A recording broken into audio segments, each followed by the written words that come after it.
Hola chicos, soy Abigail, parte del equipo de Innovac Medic y les vamos a explicar el primer video hoy día hablando acerca de los mejores consejos para su vida académica.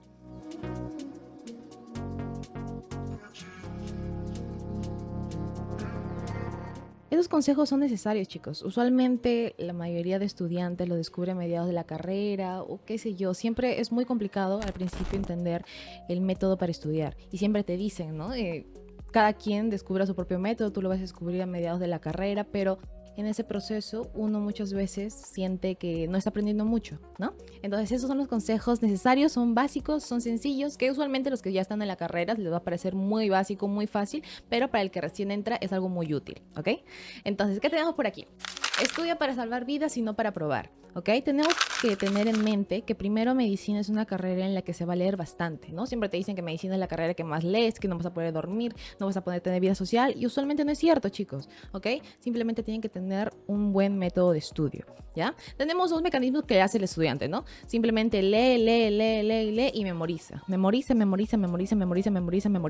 Y la memoria es muy útil, chicos, pero no para medicina o no para todas las ramas de medicina, ¿ok? Entonces, no memoricen sin contexto, ¿ok? No memoricen, que siempre en medicina todos los cursos van de la mano con otros.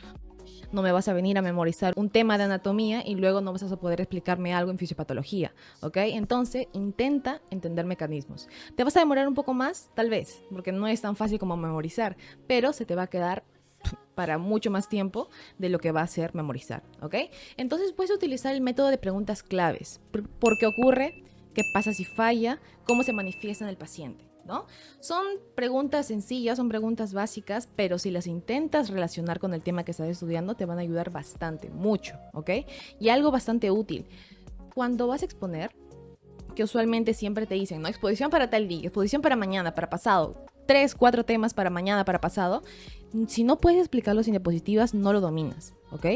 Siempre una diapositiva va a ser un método de apoyo, ¿ok?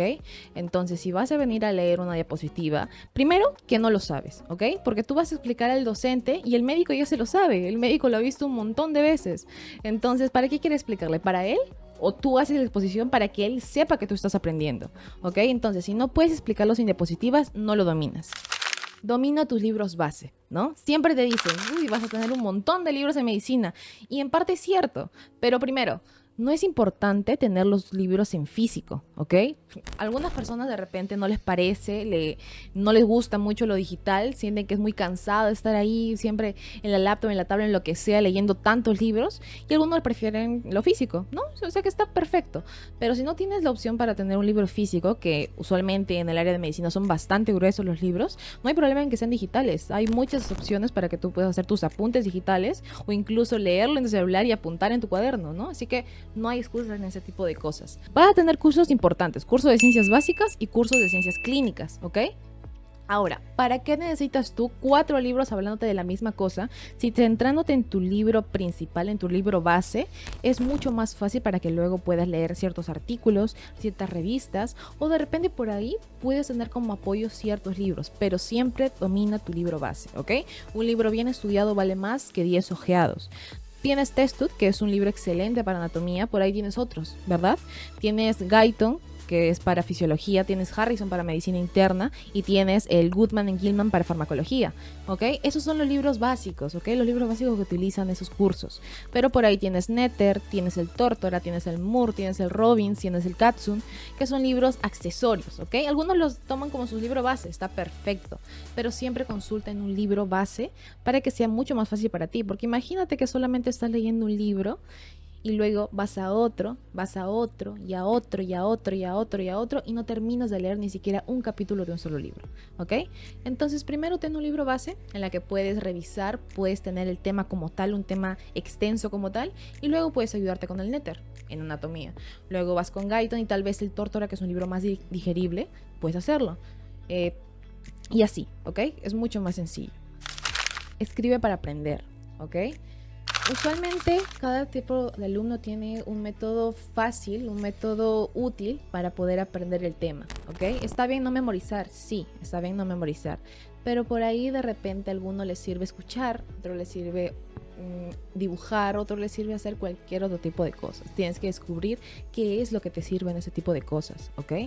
Puede ser que resumen a mano o en esquemas, que es una forma muy fácil de saber cuáles son los puntos importantes de cada tema, o también puede hacer mapas conceptuales, que son un mapa tal vez mucho más resumido, ¿ok? Solamente tiene conceptos claves, que es muy útil, como por ejemplo cuando quieres hacer diapositivas. Es un método bastante útil para eso, porque solamente pones un mapa que tú has hecho, que tú conoces, que has puesto simplemente nombres de procesos, nombres de pasos para tratar un paciente tal vez, o simplemente pones algunos términos que por ahí se te pueden olvidar, ¿ok? Y de esa forma es mucho más sencillo. O también puedes hacer tablas comparativas, que estas tablas son muy útiles, chicos, muy útiles, ¿ok? Uno pensará que tal vez es solamente leer el tema, dibujar o qué sé yo, simplemente escribir, porque muchos están acostumbrados a todavía el método de colegio, ¿no? Pero las tablas comparativas son muy buenas. ¿Por qué? De repente yo quiero hablar acerca de dos temas que se parecen bastante, dos enfermedades que se parecen bastante, pero algo por ahí siempre los va a diferenciar, ¿no? Entonces las tablas comparativas son muy importantes para eso. ¿Ok? Entonces, siempre recuerda que escribir obliga al cerebro a ordenar y a jerarquizar también. ¿Listo? Ahora, ¿qué es más importante? Siempre te han dicho, ¿no? El active recall, repetición activa, le gana a la relectura. Y es correcto, ¿ok? No es lo mismo leer el mismo capítulo 4 veces que te encierras todo el día a estudiar. Eso no significa que lo estés haciendo bien, ¿ok? Simplemente intenta recordar la información sin mirar el texto. ¿Cómo puedes hacer esto? Tal vez te sentaste una noche, de repente estudias en la mañana, en la tarde, en la noche, en la madrugada, el tiempo que a ti mejor te vaya, pero de repente entendiste el tema muy bien. Hiciste tus mapas, hiciste tus resúmenes muy bien, pero luego al siguiente ciclo, al siguiente mes, al siguiente año, necesitas de nuevo ese tema y no te acuerdas, ¿no? Y quieres repasar de nuevo tus propios apuntes, o de repente ya no los tienes, o de repente lo que fuese. Hay herramientas muy, muy importantes, muy útiles para que te puedan ayudar a intentar volver a aprender lo que ya sabes, solamente recordar, ¿ok? Entonces, siempre se hablan de las flashcards, ¿ok? Con Anki, que es una aplicación bastante conocida, ¿no? Y sí, es muy útil las flashcards, pero hay una opción que es mucho más sencilla, que te ofrece muchas de esas herramientas, ¿ok? Primero, ¿son importantes las flashcards? Sí. Usualmente los alumnos los utilizan cuando están a punto de dar el examen, ¿no? Para repasar de repente algún término o algún proceso o lo que fuese. Es mucho más fácil porque son móviles o de repente lo puedes hacer en físico o lo que sea y simplemente lees e intentas acordarte porque ya te lo sabes, ¿cierto? Los autoexámenes también son buenos, ¿ok? Puede que ya sepas el tema, ya hayas leído el tema, de repente no hiciste por ahí un resumen, pero ya conoces el tema bien y quieres evaluarte, ¿no? De repente no tienes a un compañero o a alguien a tu lado y simplemente puedes hacer autoexámenes. Generar preguntas, ¿ok? Preguntas tipo examen para que tú solito puedas saber si es que sabes sí o no, ¿ok? Entonces, estas dos aplicaciones son bastante útiles, muy buenas, ¿ok? Thea y Notebook. ¿Ok? Notebook es una aplicación muy buena que te va a permitir tanto hacer resúmenes, como hacer infografías, como hacer presentaciones, como hacer incluso videos y audios acerca del tema que tú le des. Una cosa es que tú simplemente quieras que la aplicación te diga todo el tema, que ahí no va a ser tan exacta, ¿no? Porque a los finales es una inteligencia artificial. Pero si tú le das la información de fuentes confiables que tú mismo has sacado, es mucho más fácil que te pueda generar preguntas tipo examen, y Thea hace lo mismo, ¿ok? Thea le puedes poner link de YouTube, le puedes poner documentos, enlaces, tu propio texto, lo que fuese, le puedes poner a Thea y Thea te da preguntas tipo examen, ¿ok? Que son muy buenas, incluso le puedes subir de nivel también, así que es muy buena Thea.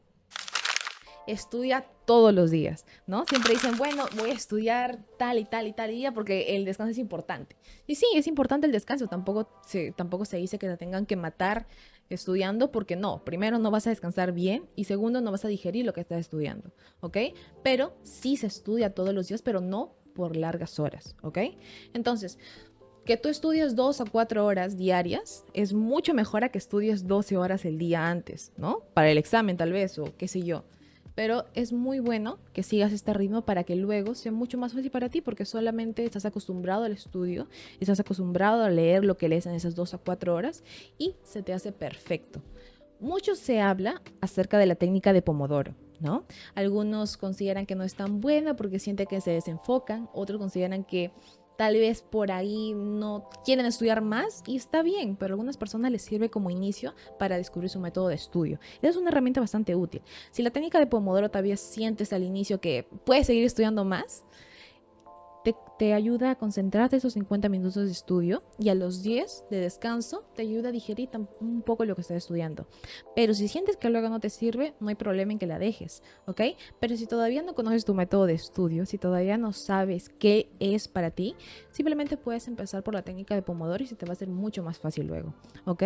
Porque a los 10 minutos de descanso puede ser que no toques de nuevo el libro, no vuelvas a leer, sino que de repente en ese momento puedes hacer algún mapa o puedes simplemente poner la información en alguna de esas aplicaciones que te acabo de decir y se te hace mucho más fácil de esa manera que te den preguntas tipo examen y ya tú crees o estás evaluándote lo que acabas de estudiar hace un rato, ¿no? Y ten en cuenta algo. Uno no aprende a la misma velocidad que lo hacen los compañeros, ¿ok? Hay compañeros que lo aprenden mucho más fácil, mucho más rápido, mucho más lento, tal vez algunos. No hay problema, siempre ten en cuenta que medicina no es una carrera de velocidad, como nos habían dicho por ahí un profesor, que es una carrera de resistencia, ¿ok? Siempre ten en cuenta, esto va de la mano con el primer consejo que te dimos, ¿ok? Que es aprender a integrar. Eso es algo bastante importante y puede ser que al principio no lo tengas en mente porque vas a entrar a la carrera, recién salido del colegio, seguro, o luego ya tal vez con algún par de estudio a la espalda y te vas a dar cuenta de que es mucho más fácil para ti saberte bien el curso y luego te olvidaste o simplemente pasaste a otro ciclo y ya no te acuerdas del ciclo anterior, ¿cierto? Pero ten en cuenta que de poco a poco, aprendiendo a integrar incluso lo más básico, se te va a hacer muy fácil luego. ¿Por qué? Porque siempre en medicina, o en la mayoría de carreras de la salud, ¿ok? Es muy importante que tengas de la mano un conocimiento para que lo incluyas con el otro, ¿ok? Entonces, porque estás estudiando acerca del cuerpo humano, ¿cierto? ¿Qué es el cuerpo humano? ¿Cómo funciona el cuerpo humano? ¿Qué es lo que afecta al cuerpo humano? Y cómo tratar al cuerpo humano. Entonces, el organismo es un sistema integrado, chicos, y no una colección de partes aisladas, ¿ya? Si estuvieras estudiando otra cosa, tal vez sí lo podrías hacer, ¿no? Porque estarías estudiando una cosa aparte, luego otra, y luego otra, y otra, y otra. Pero en medicina y en área de la salud en general, no es así, ¿ok? Entonces, siempre desde que ingresen a la carrera, o incluso si ya están dentro, están un par de ciclos avanzados y sienten que no han aprendido, intenten integrar, ¿ok? Lo que saben, poco a poco, y van a ver que mientras menos se lo esperen, ya lo hicieron, ¿ok? Y ya se les hace mucho más fácil. Entonces, ¿cuál es una forma de saber integrar o de saber que sabes tú bien el tema? Es explicar a otros, ¿ok? De repente se te puede hacer muy, muy básico, ¿no? De repente muy cansado porque ya me maté 4 horas diarias estudiando, ya hice mis resúmenes, ya hice todo y aparte tengo que explicar. Si con eso es suficiente, perfecto, ¿ok? Ya te lo sabes, ya estás con bien el tema, luego puedes hacer tu relectura un par de horas y ya estás perfecto. Pero explicar a otros siempre es muy útil, ¿ok? Porque si tú explicas a otros y la otra persona te entiende, significa que tú sabes bien el tema, ¿ok? Y aparte, la forma en la que tú te has aprendido el tema es muy distinta a la forma en la que las otras personas lo entienden, ¿ok? Entonces, de repente por ahí, entendiendo tú el tema, ya digiriendo bien el tema, ya entendiendo todo lo que implica el tema, de repente, para explicarle a alguien que no sabe del tema, es mucho más beneficioso para ti. ¿Por qué? Porque lo vas a poner en palabras sencillas, ¿ok? Vas a volver a analizar el tema una y otra y otra y otra vez para ponerlo en palabras muy sencillas. De repente puedes aplicarlo cuando ya sabes el tema y te toca un pasito, ¿no? Te toca un examen semanal.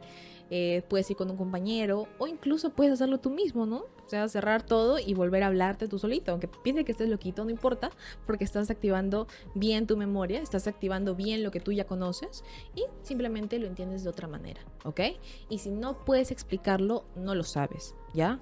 No creas que porque ya está en tu mente, porque crees que ahí está, porque a las finales siempre pasa eso, ¿no? Uno cree que está en la mente y cuando quiere explicarlo no le salen las palabras porque no lo sabes. Ten eso muy claro, ¿ok? En cualquiera que sea la palabra, si quieres explicarle a un niñito lo que tú estás aprendiendo y si te entiende, es porque sí lo sabes, porque lo intentaste hacer de una manera mucho más sencilla y ya aprendiste bien el tema. Así que sigue esos consejos y te aseguro que tu vida académica va a ser mucho más fácil, ¿ok? Síguenos para darte muchos más temas. Vamos a estar subiendo temas de anatomía, de embriología, de histología, de fisiopatología, explicados de una manera muy sencilla para que el estudiante que recién lo está viendo o incluso persona que no es del área de la salud lo pueda entender, ¿ok? Así que esa es nuestra despedida y nos vemos en un próximo video.